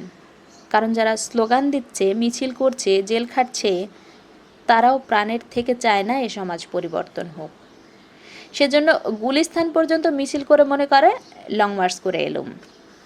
আমাদের ভেতরে স্তরের পর স্তর এত কুসংস্কার, অন্তর দিয়ে কোনো কিছুকে গ্রহণ করতে পারি না। আমাদের রক্তে মাংসে সত্যের আগুন জ্বলে না। রোমান্টিকতার বাইরে এক কদম দেবার সামর্থ্য আমাদের নেই। তাহলে এখন উপায়? উপায়ের কথা চিন্তা করলে তো কেউ তো সে কথা ভাবছে না। সবাই আছে নিজ নিজ আত্মপ্রসাদের ক্ষুদ্র গণ্ডিতে। সাহিত্য সংস্কৃতির মাধ্যমে কিছু করা যায় না? মুন্তাসির সাহিত্যের নামে জ্বলে উঠল। সাহিত্যের কথা আর বলবেন না। এদেশে সাহিত্য আছে নাকি? সাহিত্যিকদের দেখলে আমার ঘেন্না হয়। একদল নুনের ঠোঙার মতো কাঁচা যৌবনের বেশাতি করছে, আরেক দল লিভিডোর ফাঁদে পড়ে আছে। কেউ কেউ শাহবাগের হোটেলে মিটিং করে জনগণের সাহিত্য করার জন্য নসিহত করছেন। প্রবীণ সাহিত্যিকদের দেখলে আমার বর্ষীয়সী বারাঙ্গনার কথা মনে হয়। আর কেউ কেউ সাহিত্য বলতে বোঝেন বিদেশি নেতার বাণী। আমাদের ঘিরে রয়েছে এক নিশ্ছিদ্র অন্ধকার। শুয়োরের মতো আদর্শের নামে, মানবতার নামে খুব উঁচু একটা লাভ দিয়ে আবার পুরনো কাদায় গড়াগড়ি দিচ্ছি। রাজনীতি নেই, সাহিত্য কাদায় নেমেছে, নামতে বাধ্য। মুনতাসির সাহেব, আমাদের রাজনীতি নেই, সাহিত্য নেই, তাহলে আছে কি আমাদের? মুনতাসির হাসল। কি নেই খালেদ সাহেব আমাদের? মোল্লা আছে, মৌলানা আছে, রসের কথা লেখার সাহিত্যিক আছে, যাত্রা দলের রাজনীতি আছে, ড্রয়িং রুমের সংস্কৃতি আছে, গুলিস্তান পর্যন্ত লং মার্চ আছে, মেঘনার তরল পানির মতো স্তরে স্তরে কুসংস্কার আছে, অত্যাচার আছে, নির্যাতন আছে, দোকানদার আছে, শিল্পপতি আছে, মাদ্রাসা, মসজিদ, অধ্যাপক, সাংবাদিক সব আছে। কি চাই বলুন না? আপনি ব্যাপারটাকে পরিহাস করে উড়ে দিলেন। আমি কিন্তু আন্তরিকভাবে দেখতে অনুরোধ করছিলাম। আন্তরিকভাবে দেখেই পরিহাস করছি। প্রতিপক্ষ যদি প্রবল হয় তাহলে পরিহাস করাটাই সবচেয়ে দুঃসাহসিক কাজ। তাহলে পথ নেই আমাদের কোনো? কেন পথ থাকবে না? পথ কি কোনো কালে ঢাকা থাকে? তবে সে পথ প্রচলিত রাজপথ নয়। আমাদের রাজনীতি, সংস্কৃতি, আদর্শের বড় নামের ঢোলা জামা পরে যেদিকে ছুটছে, সে লক্ষ্যবস্তুটির নাম অন্ধকার। আমরা কোথায় যাব? আমাদের গোড়া থেকেই শুরু করতে হবে। তাছাড়া আর কোনো পথ নেই। তাছাড়া আর পথ নেই কোনো? সে কীরকম? সম্পূর্ণ নতুনভাবে চিন্তা করতে হবে। আমাদের অধ্যাপকেরা যা লিখেছেন ভুলে যেতে হবে। সাংবাদিকেরা যা লেখেন অবিশ্বাস করতে হবে। রাজনীতিবিদেরা যা বলেন মনে করতে হবে সব ফাঁকি। মুসলমান সমাজ এখনও চিন্তাভাবনার দিক দিয়ে রামমোহনের স্তর অতিক্রম করেননি। যাদের ভয়ঙ্কর প্রগতিশীল মনে করা সভা করে গলায় গলায় মালা দুলিয়ে দেই, তারাও কুসংস্কারাচ্ছন্ন। ভালো করে টিপে দেখুন, দেখবেন মানুষ পচা গন্ধ বেরোয়। ভেতরে নোংরা, ওপরে চটকদার চেহারাটুকুই চোখে পড়ে। রাজনীতিবিদেরা যুবকদের সমাজ পরিবর্তনের কাজে না লাগিয়ে তোষামোদের কাজে লাগিয়েছে। তাতে করে যুবশক্তির মেরুদণ্ড ভেঙে দিয়েছে। এ স্যাঁতসেঁতে পরিবেশ থেকে বাঁচতে হলে এক একজন যুবককে এক একটি পারমাণবিক বোমার মতো বিস্ফোরণক্ষম হতে হবে। তাই তো খালেদ যেন কেমন ভাবনায় পড়ে গেল। এ কেমন করে সম্ভব?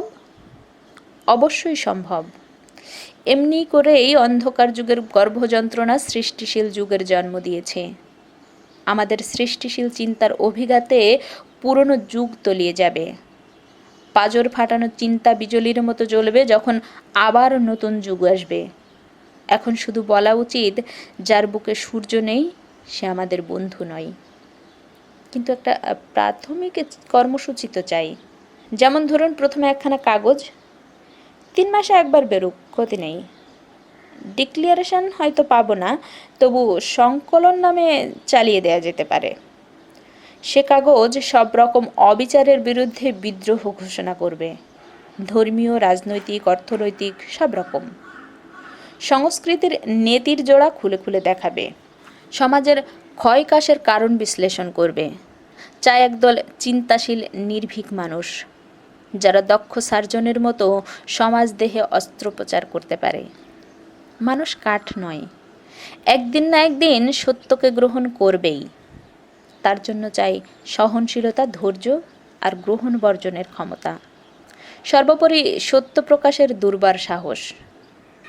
একসময় দেশের অধিকাংশ মানুষের মনে সত্যের আগুন জ্বলে উঠবে।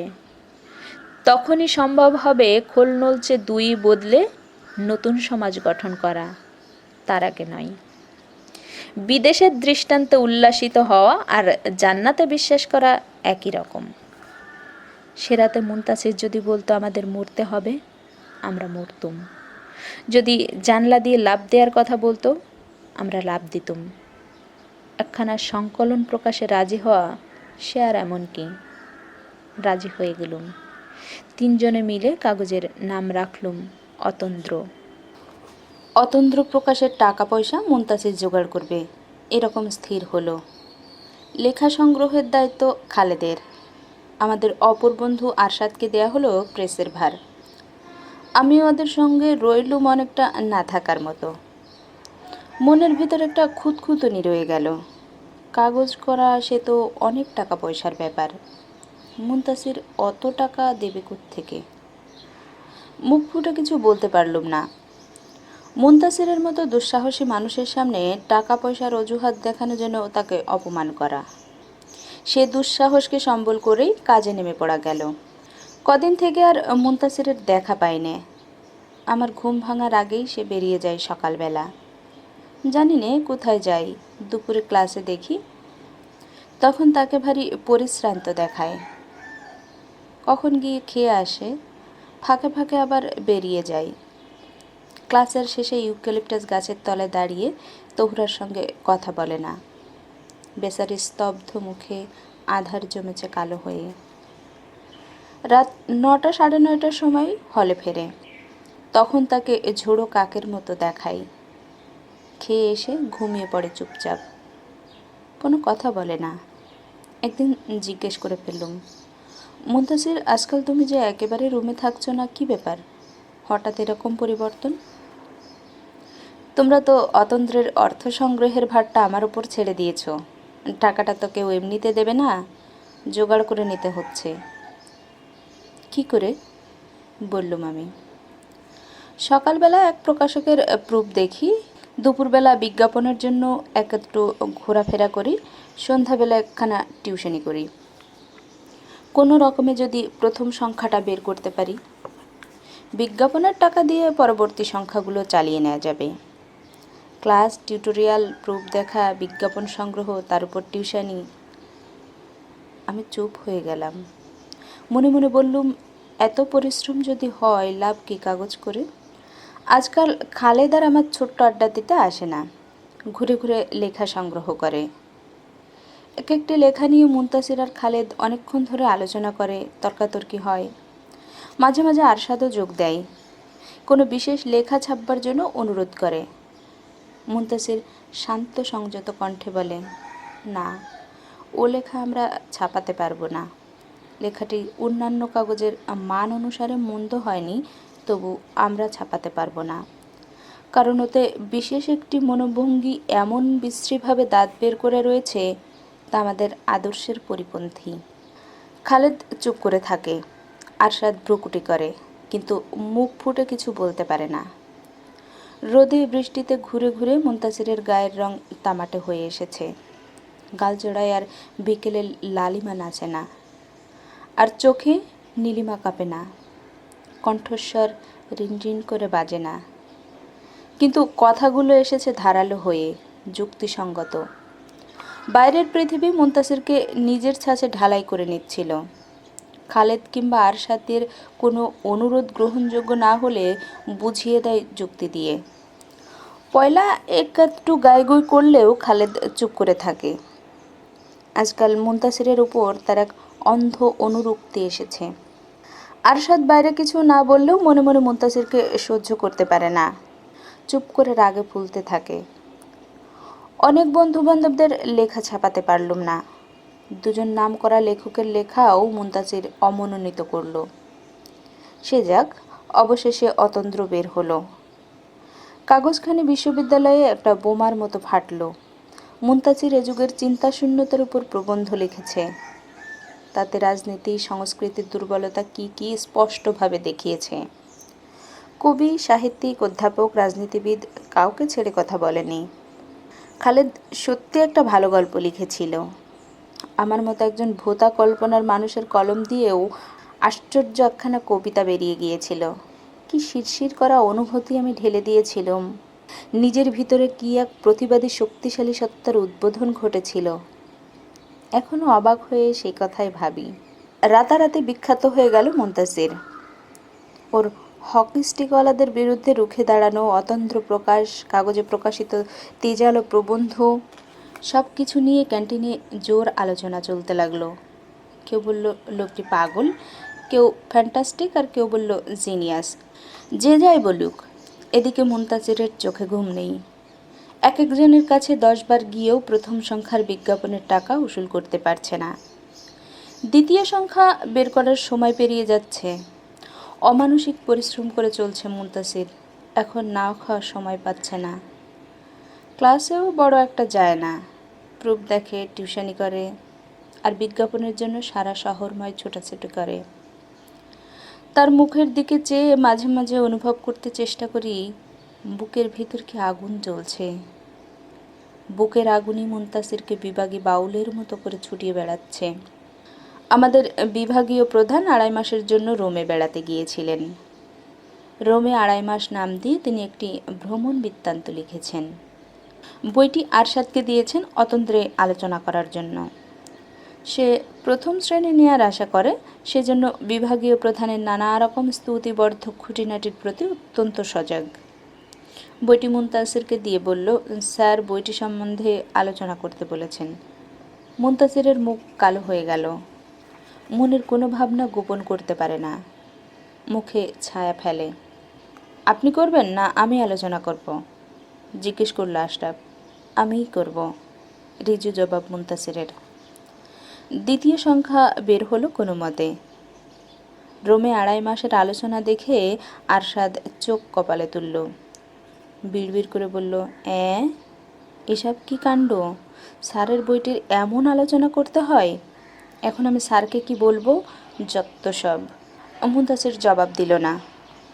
আরশাদ অতন্দ্র থেকে সটকে পড়ল।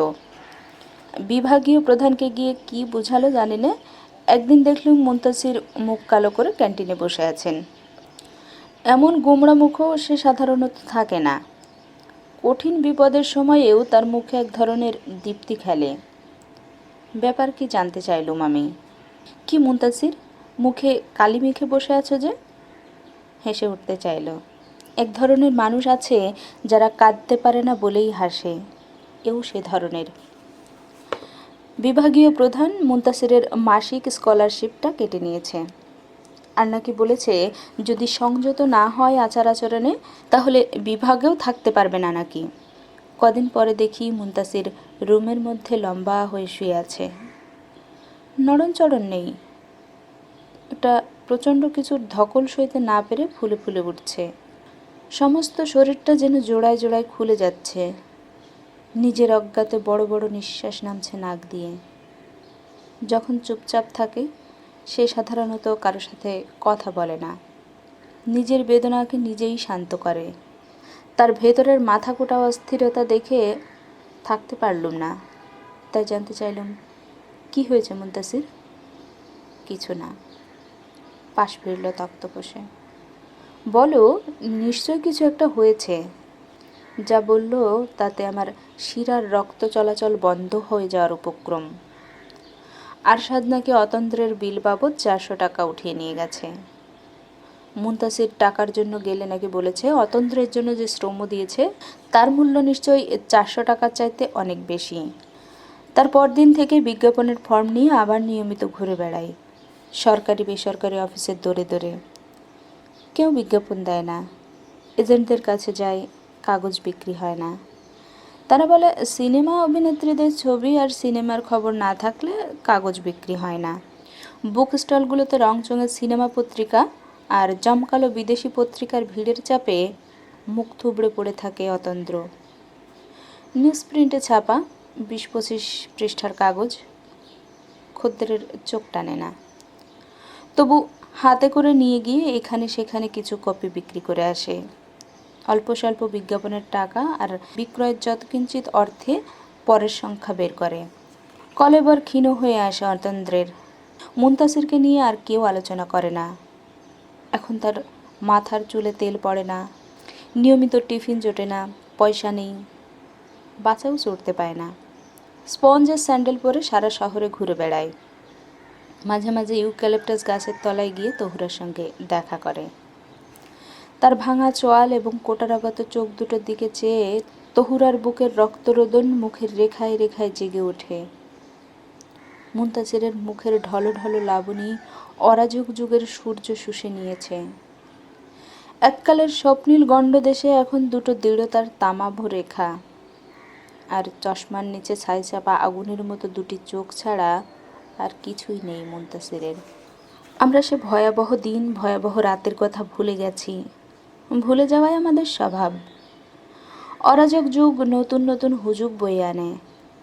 আমাদের স্লোগান দেওয়ার পালা আসে, আসে প্রতিবাদ করার, প্রেমে পড়ার, রোমান্টিক হওয়ার মৌসুম। ইতোমধ্যে খালেদ তার দলের কর্তা ব্যক্তি হয়ে উঠেছে। প্রভুত্বের উত্তাপে আবার তার ছাতি ফুলে উঠল। বাইরে সমীহ করেন, কিন্তু মনে মনে অবজ্ঞা, হয়তো ঘৃণাও করে। অতন্দ্র নিয়ে মাথা ঘামায় না বিশেষ, চাইলে একটা লেখা দেয়, এই যা সম্পর্ক। দলের লোকদের নতুন নতুন কর্মসূচির মধ্যে নিজেকে ডুবিয়ে রাখে। এখনও অতন্দ্র বেরোই, এখনও মুনতাসির রাজনীতি সংস্কৃতি চেলাদের বিরুদ্ধে আগুন ঝরা ভাষাতে প্রতিবাদ করে। বন্ধুবান্ধবেরা হাসে, টিটকিরি দেয়, বুকের আলো পথ দেখায় তাকে। নীরবে, অতি নীরবে কঠিন কঠিন কাজগুলো করে যায় একটার পর একটা। একদিন যে গুন্ডাদের বিরুদ্ধে পাবলিক লাইব্রেরির পাশে রুখে দাঁড়িয়েছিল, তারাই এক সন্ধ্যাবেলা 1000 ছাত্রের সামনে বেদম মারল তাকে। মাথাটা কেটে গেছে, শরীরের নানা স্থানে জখম হয়েছে। রক্তাক্ত মাথাটা চেপে ধরে হলে এলো। খালেদ মিটিং করছে, সুতরাং সময় নেই। আমিও দু একবার আহাউহু করে খালাতো ভাইয়ের সঙ্গে দেখা করার অজুহাত দেখিয়ে বেরিয়ে পড়লাম। আসলে গিয়েছিলুম সিনেমায়। মুনতাসির গা থেকে নতুন শার্ট খুলে ব্যান্ডেজ বেঁধে দিয়েছিল খালেদকে। এখন মুনতাসিরের শরীর ঢাকবার মতো একটা শার্ট নেই। মনে মনে বললুম, এমনই হয়, হ্যাঁ এমনই হয়। কয়েকদিন পর খুলনা থেকে এলেন মুনতাসিরের আব্বা। রুমে জিনিসপত্র ছত্রখান হয়ে পড়ে আছে। এপাশে ব্লক, ওপাশে প্রুফ, এদিক সেদিক অতন্ত্রের কপি। বুড়ো দেখলেন সব। যত দেখলেন শুনলেন তার চাইতে বেশি। অনেক আশা করতেন ছেলের উপর। বুঝলেন সে আশায় ছাই পড়েছে। ছেলে তার নাস্তিক হয়ে গেছে। কেউ রুমে ছিলুম না। রুমমেট মুস্তাহিদ সাহেব খুঁটিয়ে খুঁটিয়ে সব কিছু জানালেন। তিনি আর রুমে বসতে পারলেন না।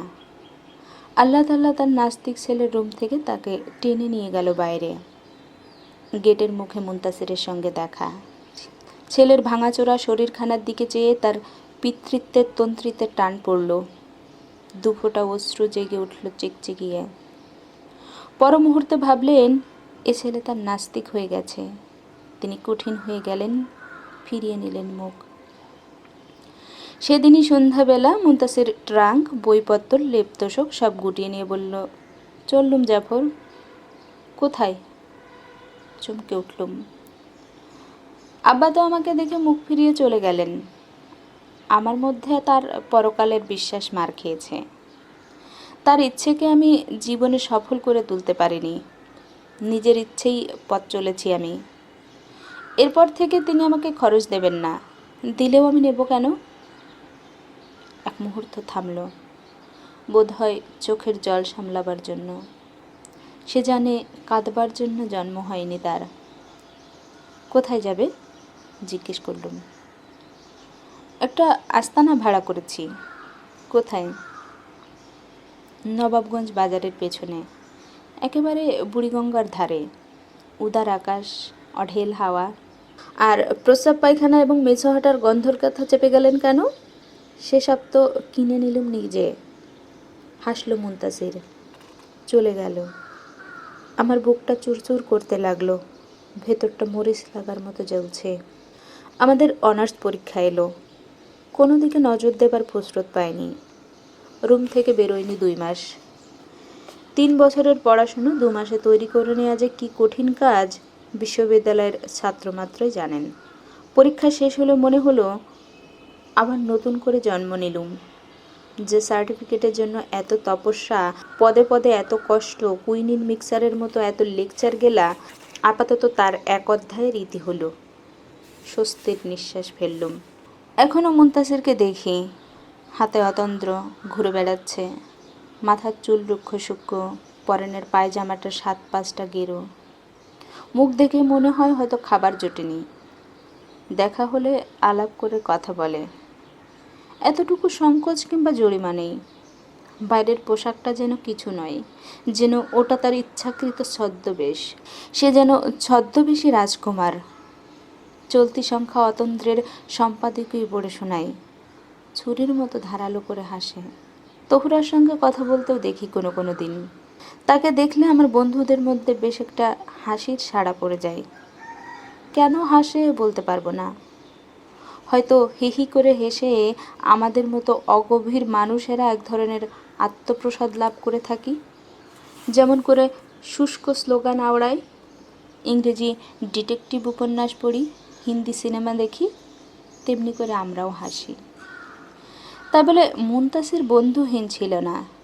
তার উজ্জ্বল হৃদয়ের উত্তাপে মানুষকে গলিয়ে আপন করে নিতে পারত। আমাদের হৃদয় ছিল না, তাই আমরা গলিনি। আমরা ছাড়াও তো মানুষ ছিল। মানুষের কাঁচা তাজা হৃদয় ছিল, সে হৃদয়ে উত্তাপ ছিল, আলো ছিল। একদিন লুঙ্গি পরা একজন লোক এসে আমাদের খবর দিল মুনতাসিরের অসুখ। লোকটির সঙ্গে যদি যাই তাহলে মুনতাসির খুশি হবে। তাকে খুশি করা কি সোজা কাজ? আমাদের লেখাপড়া, জীবনধারা, চিন্তাভাবনা কিছুই খুশি করতে পারেনি বলেই তো মুনতাসির নবাবগঞ্জের মিছোহাটার একটি থিকথিকে খোপে রাত কাটাচ্ছে, আর দিনভর বগলে অতন্দ্র নিয়ে ঢাকা শহরের পথে পথে ঘুরে ঘুরে বেড়াচ্ছে। আমাকে এক নজর দেখে যদি মুনতাসির সুখী হতে চায়, মন্দ কি?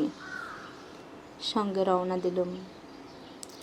বাজারের মেছোহাটের কাছে ছোট্ট একখানা ঘর, পায়রার খোপের মতো। কেরোসিন কাঠের তক্তপোষের উপর মুনতাসির শুয়ে আছে। দুজন মানুষ বসে আছে শিওরে। কাপড় চোপড়ে মনে হলো তারাও বাজারের লোক।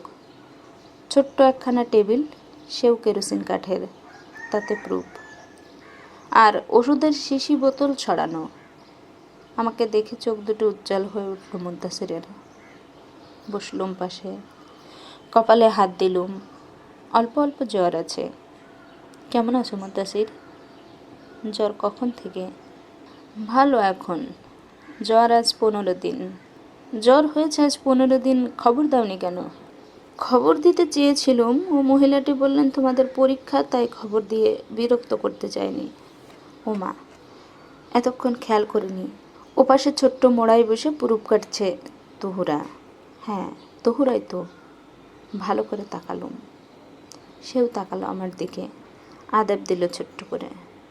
জিজ্ঞেস করলুম, কেমন আছেন? ভালো তো? ভালো আর কোথায়? দেখছেন না আপনার বন্ধুটি কেমন উড়নচণ্ডীর মতো ঘুরে ঘুরে অসুখ বাঁধিয়েছে। আমাকে অতন্দ্রের প্রুফ কাটতে হচ্ছে। তহুরার দু চোখ বেয়ে গলে পড়ছে মমতার ধারা। আমি সে মুহূর্তে মুনতাসিরকে ঈর্ষা করতে লাগলুম। মনের গভীরে একটা কালো রেখা জেগে উঠল। মুনতাসির সৌভাগ্যবান। তহুরার মতো একটি মেয়েকে সে আপন করে পেয়েছে। হ্যাঁ, তহুরা মানুষ চিনেছে। এরকম লোককেই ভালোবাসা যায়। এক ধাতুতে গড়া ব্লকের মতো যার চরিত্র। আমার জীবনের অর্থহীনতা চোখের সামনে ভেসে উঠল। আমি আমাদের সকলের হাসির পাত্র মুনতাসিরকে হিংসা করতে লাগলুম। মুনতাসির বলল, আমার জ্বর হয় এ মাসে অতন্দ্রটা ঠিক সময়ে বের হবে না। রাখো তোমার অতন্দ্র, আগে ভালো হও। কোথায় রাখবো জাফর? তেমন সংস্কারমুক্ত হৃদয় তো এদেশে নেই। ওদের হৃদয়ে যদি রাখতে পারতুম। শিওরে বসা মানুষ দুজনের দিকে ইঙ্গিত করল, কিন্তু ওরা বোঝে না। এ মহিলাটি দয়া করে কিছুদিন কাজ করছেন, তাকে অশেষ ধন্যবাদ। তহুরাকে দেখিয়ে দিল, তারপর বলল, সেও কতদিন জানি না। তহুরার মুখে একটা কালো ছায়া নেমে আবার মিলিয়ে গেল। আবার মুনতাসির বলতে শুরু করলো, আদতে জানো কি জাফর, মানুষ খাঁটি ইচ্ছের ভার সইতে পারে না, তাই তারা পলায়নবাদী। একটা লক্ষ্যের পানে খাপ খোলা তলোয়ারের মতো ছুটে যেতে পারে না। জাফর, তুমি তো রবীন্দ্রসঙ্গীত গাইতে, সে গানটি গাও না। যদি তোর ডাক শুনে কেউ না আসে, তবে একলা চলো রে, একলা চলো রে। হ হ হ, গান কন দেখি একটু, শুনালই। শিওরে বসা লোক দুজন বলল। সন্ধে হয়ে আসছে, আমার চলে আসার সময় হলো। তহুরাকে জিজ্ঞেস করলুম, যাবেন? হ্যাঁ যাব, পরের ফর্মের প্রুফটা দেখে ওষুধ টষুধ খাইয়ে তারপর। রাত হচ্ছে যে, বললুম আমি। সেজন্য ভাবনা নেই, রশিদ আমাকে পৌঁছে দেবে। শিউরে বসা দুজনের একজন বলল, বুবু আমার বইনেরে আনবার যাওয়ান লাগবো, মা কইছে আওয়াল মিয়া আপনারে দিয়ে আসবো। আচ্ছা, বলল তহুরা। সেদিন ফিরতি পথে বারবার রবীন্দ্রনাথের সেই কবিতাটি মনে করতে চেষ্টা করছিলুম, ভুলে গেছি। রেশটাও মনে দোল দিচ্ছে, সন্ন্যাসী হব না আমি যদি পাই সন্ন্যাসিনী। কিছুদিন পর মুনতাসিরের খোঁজে গিয়ে দেখলুম ঘর বন্ধ। বাজারের লোকদের জিজ্ঞেস করলুম, তারা বলল সে থাকে না আজকাল। কোথায় থাকে বলতে পারল না। সাদা আর কালো দুটো ইঁদুরের মতো দিনরাত আয়ুর কোমল তো রুটি কাটছে, অবিরাম কেটে যাচ্ছে। কত কিছু ঘটছে আমাদের চারিদিকে। বিশ্ববিদ্যালয়ে নতুন নতুন ছাত্র ভর্তি হচ্ছে, নতুন আবেগে স্লোগান দিয়ে গলা সানিয়ে নিচ্ছে। জাতীয় আন্তর্জাতিক রাজনীতির ফ্যাক্টরিতে নতুন নতুন স্লোগান তৈরি হচ্ছে। আমরা বিদায় নিচ্ছি, ফেলে যাচ্ছি মাতৃ আদরে জড়িয়ে ধরা আনন্দ, বেদনা, উদ্দীপনা, স্মৃতি মাখানো বিশ্ববিদ্যালয়। অনেক কিছু ভুলছি, ভুলবার বেদনায় কেঁদে কেঁদে উঠছি। পৃথিবীর কার্যকারণের কঠিন শৃঙ্খলে জড়িয়ে যাচ্ছি।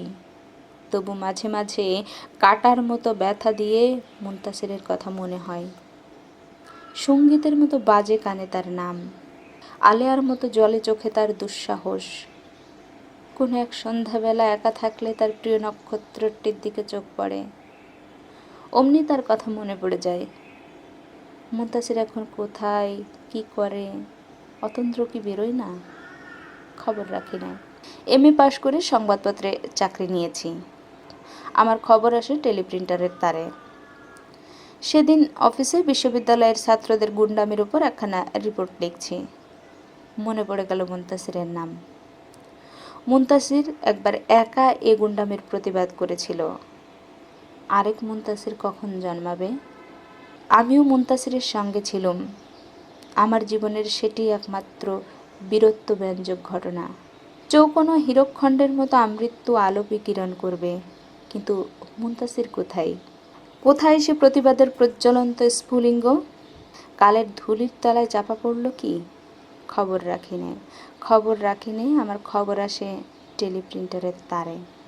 এমন সময় আমার টেলিফোন তরুণ বজ্রের মতো চিৎকার করতে লাগলো।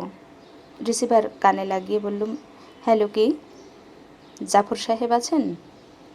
ওপাশে নারী কণ্ঠ, জি বলছি, আপনি? আমার নাম তহুরা বেগম, বোধ হয় চিনবেন। হ্যাঁ হ্যাঁ, আদাব, কেমন আছেন? কোত্থেকে বলছেন? আছি একরকম, বলছি মতিঝিলের বাসা থেকে। আপনার বন্ধুর কোনো খবর জানেন? মুনতাসির? তার কথা এই একটু আগেই ভেবেছি। কোথায় থাকে, কি করে, কিছু জানি না। সেই যে নবাবগঞ্জ বাজারে গিয়ে দেখা, তারপর আর কিছু জানি না। পরে দুবার গিয়েছিলুম, কোথায় নাকি চলে গেছে। তোরা বলল, কতবার নবাবগঞ্জ বাজারের বাসায় গেছি, পাইনি। কোথায় গেছে কিছু বলতে পারি না। ওই যে আওয়াল আর রশিদকে দেখেছিলেন, ওদের দিয়ে কত জায়গায় খোঁজ করিয়েছি। আমি হঠাৎ কথা বলতে পারলুম না। জিজ্ঞেস করলুম, কি করব বলুন? না না, আপনাকে কিছু করতে হবে না, আমাকে। কান্না ভেজা স্বর ভেসে এলো, রেখে দিলুম। তার বেশ কিছুদিন পর একখানা ট্রাক অ্যাক্সিডেন্টের রিপোর্ট নিতে আমাকে ডেমরা যেতে হয়েছিল। কি আর রিপোর্ট নেব? 5 জনের শরীর থেতলে গেছে। এ আর এমন বেশি কি, মানুষ তো মরছে হরদম। বেবি ট্যাক্সিতে উঠতেই চোখাচোখি। পয়লা চিনতে পারিনি, গায়ে তেলকালের দাগ, চুলগুলো বেতের ফেসর মতো, কিন্তু মুখের হাসিটি এখনো অবিকল তেমনি আছে। মুনতাসির, চিনতে পেরেছেন? হাসল অনাবিল হাসি। একটু অভিযোগ নেই, তেমনি আছে রাজকুমার। আমাকে দেখে জড়িয়ে ধরল না। সম্ভবত অন্যান্য শ্রমিকদের মতো সেও বুঝে গেছে যে আমাদের মতো ভদ্রলোকদের মধ্যে জড়িয়ে ধরবার মতো কিছু নেই। এখন কোথায় আছো? এখানে নয় ওখানে। উঁচু উঁচু চিমনি দিয়ে ধোঁয়া ছড়ানো চটকলটা দেখিয়ে দিল। আর আছি এদের সঙ্গে। পেছনে গায়ে তেলকালি মাখা ঘরমক্ত কলেবর এক ঝাঁক মানুষ দেখিয়ে দিল। চটকলে ছুটির ঘন্টা পড়েছে। পিলপিল করে কালো পিঁপড়ের মতো মিলের উদর থেকে তেলকালি মাখা ঘামে ঝরা মানুষের ঝাঁক বেরিয়ে আসছে। খুব আশ্চর্য হচ্ছে না? হাসল চিকন দাঁত দেখিয়ে। তার হাসিটি এখনো জুঁই ফুলের মতো সুন্দর। বাইরেরটা দেখলে শিউরে উঠবে। আমিও প্রথম প্রথম উঠেছিলুম। অপরিষ্কার, অপরিচ্ছন্ন, অশিক্ষিত, অমার্জিত, রুচি সংস্কৃতির বালায় নেই। কাজের শেষে তাড়ি খেয়ে ওর মাথা ফাটায়। এর মাকে ও গালাগাল দেয়, খুনোখুনি করে। সারা রাত বেঘরে পথে ঘাটে অথবা ঝুপড়ি ঘরে রাত কাটায়। সপ্তাহ অন্তর টাকা পেলে নারায়ণগঞ্জের টানবাজারে বেশ্যার ঘরে গিয়ে নগদ পয়সা দিয়ে প্রেম কেনে। আরও কত কিছু করে। তবু ওরা খারাপকে খারাপ বলে, ভালোকে বলে ভালো। সেজন্য জানা যায়, যাক, কুছ পরোয়া নেই। আমার আশ্চর্য হওয়ার শক্তিও লোপ পেয়ে গেছে। এ কি সেই মুনতাসির যে দু চোখ দিয়ে নক্ষত্রের সঙ্গে কথা বলতো, স্বপ্নের মধ্যে পথ চলত? তার বাসায় যাওয়ার জন্য একসঙ্গে শীতলক্ষা পার হয়ে এলুম। নদীর চরে পা দিয়ে জানতে চাইলুম, কেমন লাগছে মুনতাসির? ম্যাক্সিম গোর্কির মতো জবাব দিল। কোন গোর্কি? যার জন্ম শতবার্ষিকীতে সংবাদপত্রের পুরো এক পৃষ্ঠা ছাপা একখানা প্রবন্ধ লিখেছিলে। কৌতুকে তার চোখ দুটো নেচে উঠল।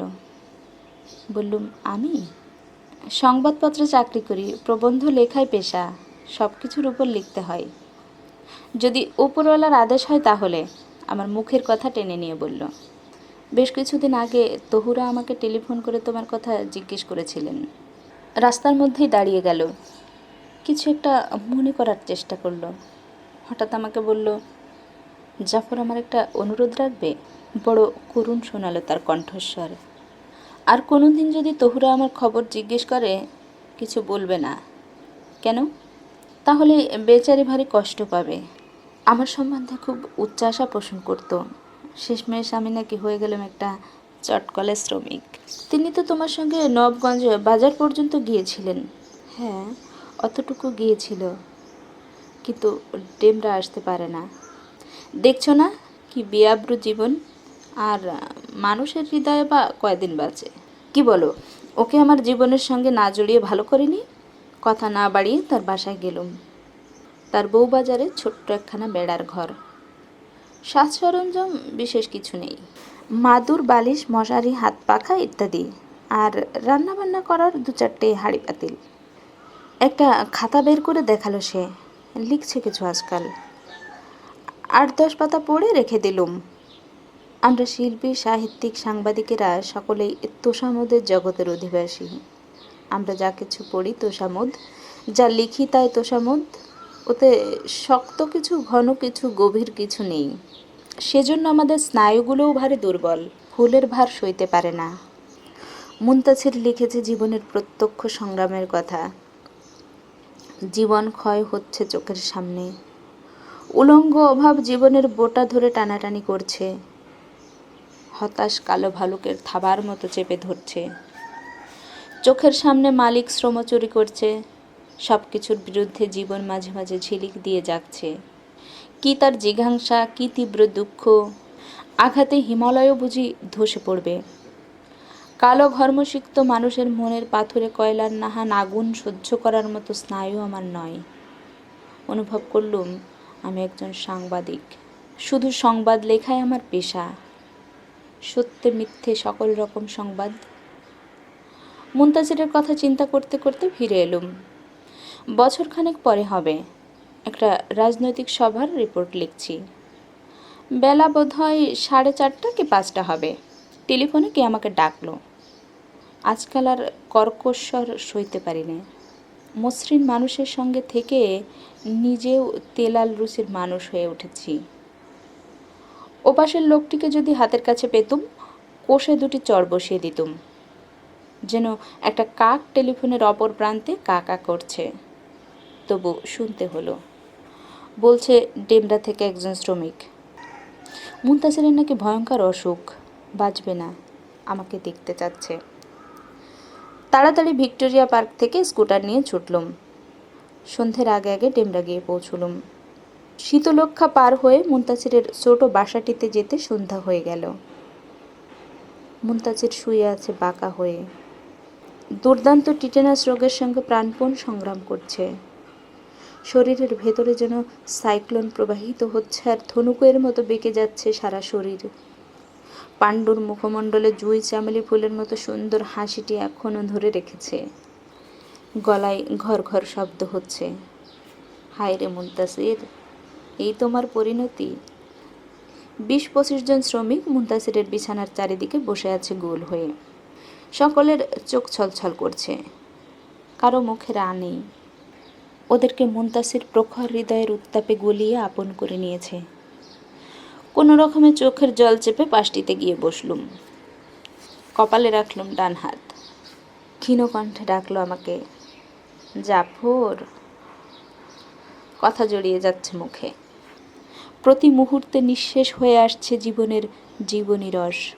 সন্ধ্যা নামছে, আকাশে কুয়াশা লেপ্টে ধরেছে। আবার ডাকলো, জাফর। চেরাগবাতির মিটমিটে আলোর মতো দৃষ্টি, দ্বীপের শিখা কম্পমান, যে কোনো মুহূর্তে নিভে যেতে পারে। আকাশে কুয়াশা, কুয়াশার শিয়রে হীরকের মতো প্রতিভা এলানো তার প্রিয় নক্ষত্রটি কাঁপছে। ধীরে ধীরে একটি আঙ্গুল তুলে ধরল, আঙ্গুলটিও কাঁপছে। জাফর, নক্ষত্রের চোখে জল কেন? আমি চেয়ে দেখলাম কুয়াশা। আবার বলল, জাফর, নক্ষত্রের চোখ বেয়ে লাল লাল জল ঝরছে, আমার বুকেও তেমনি লাল লাল জল ঝরছে।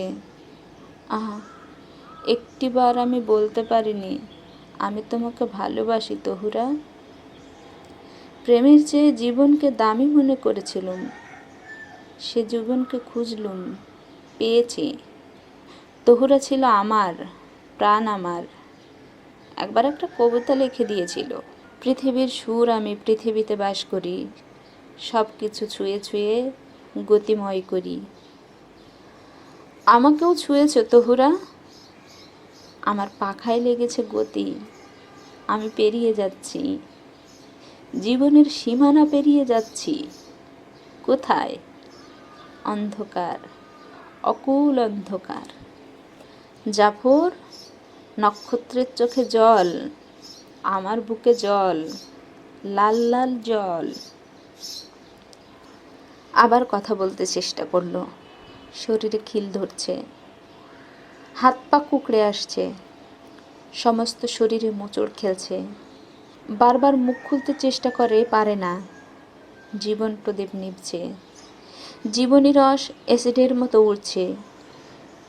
একটি ফুল বোটা থেকে ঝরছে, বাতাসে পাপড়িগুলো কাঁপছে। প্রাণপণ শক্তিতে মুখ খুলল মুনতাসির, জাফর, তহুরাকে আমাকে ক্ষমা করতে বলবে। আর লেখা খাতা দুটো তাকে। একটা হিক্কে উঠল, তারপর সব শেষ। নিশুতি নিশুতি। ধন্যবাদ সকলকে। আশা করি গল্পটি কেমন লেগেছে তা কমেন্ট বক্সে জানাবেন। ভালো লাগলে বন্ধুদের সাথে শেয়ার করবেন। আহমদ ছফার আরও কিছু প্রবন্ধ, ছোট গল্প এবং উপন্যাসের লিঙ্ক এই ভিডিওর ডেসক্রিপশন বক্সে দেওয়া থাকবে, আপনারা চাইলে শুনে নিতে পারবেন। এরকম আরও ভালো লাগা বাংলা গল্প, উপন্যাস, প্রবন্ধ এবং কবিতা পাঠ শুনতে চাইলে চ্যানেলটি সাবস্ক্রাইব করে পাশেই থাকুন। ধন্যবাদ।